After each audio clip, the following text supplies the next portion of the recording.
Here is Ken Quinn tamping the final course of earthbags. Right. And this is our overflow pipe. We got as close to the intake as possible to get maximum amount of content in the cistern without overflowing the cistern at its top. And we think we got it mighty, mighty close.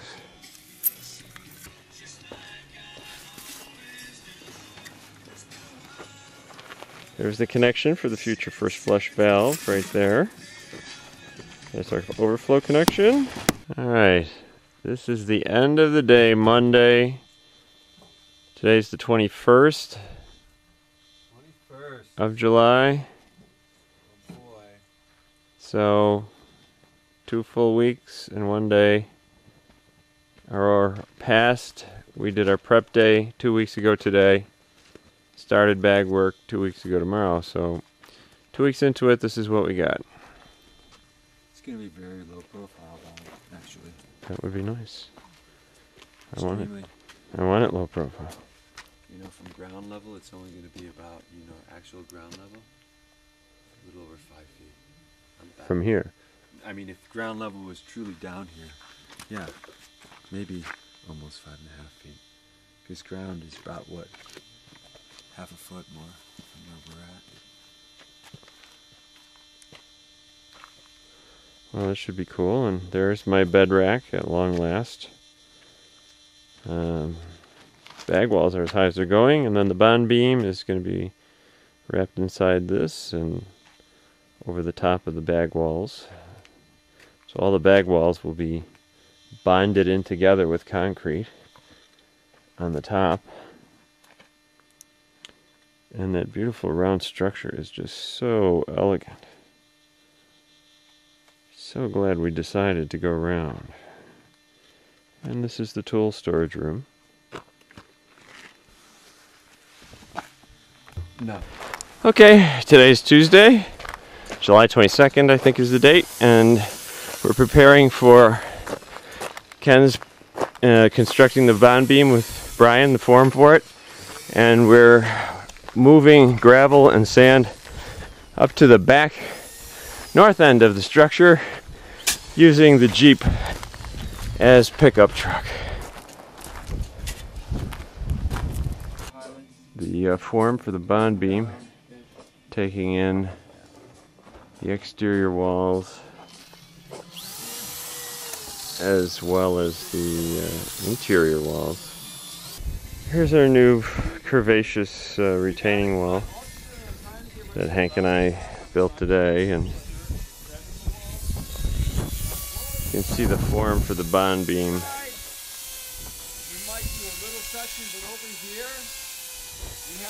So this will be all continuous concrete all along the top of the structure, tied into the header.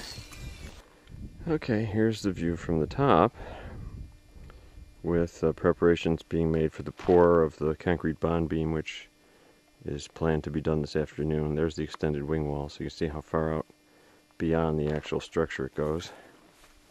Had a little problem this morning with a pick going into the main water inlet line. That has to be repaired. Now, there's the overflow pipe. And looking down now, you can see there's rebar being set inside the form for the concrete bond beam. And then when that's all set, the concrete will be poured in. No changes interior, but you get a sense of how much height is going to be above the bed rack.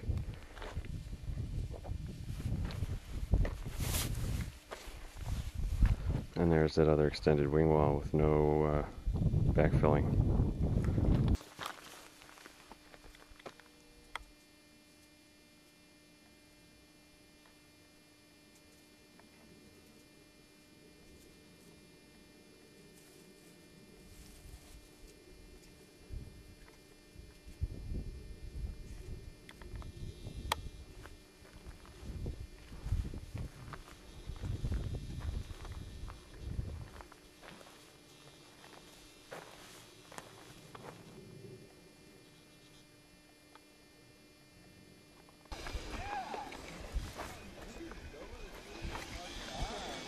Alright, here we go again.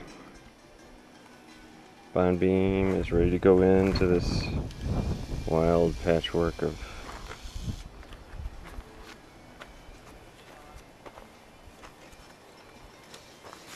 rebar.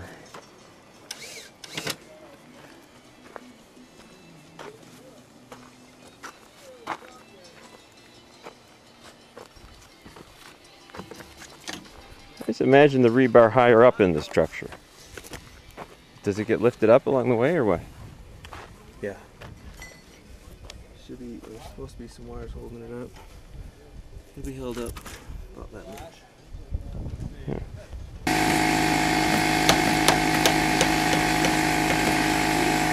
July 31st, which is Thursday. Ken's framing in windows with Brian.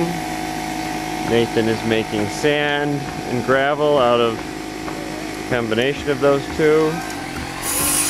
Hank is preparing the back for plastering. Insulation is in. Roof is on completely. And you want to see a cool looking building.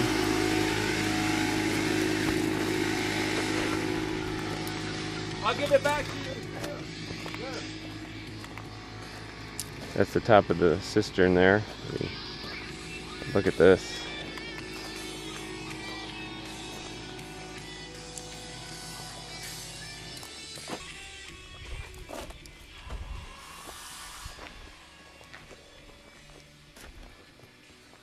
Is that round shape the coolest thing you've ever seen?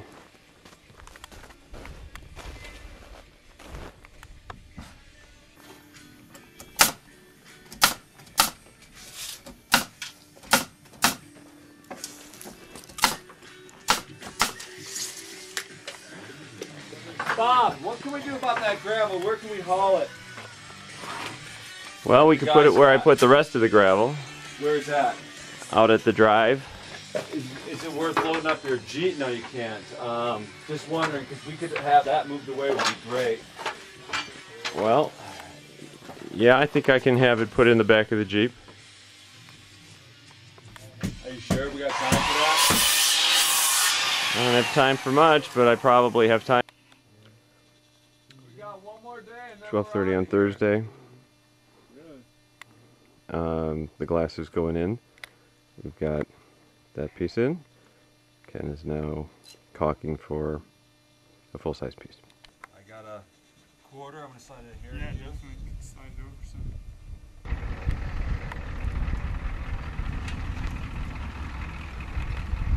Travel safely, Nathan. Vaya con Dios. Okay, it's Tuesday, August 2nd. We're cleaning up to depart. We'll be back in a week for a little bit to finish things up. We've got one missing window. The plastering work on the outside has been started, and it needs to be finished across the front. More plastering work to do. On the inside, we'd like to finish that interior wall in there that hasn't been done. Make it look like that interior wall, which has been done a little bit. And then we'll be done for the year as far as Ken's concerned, I think.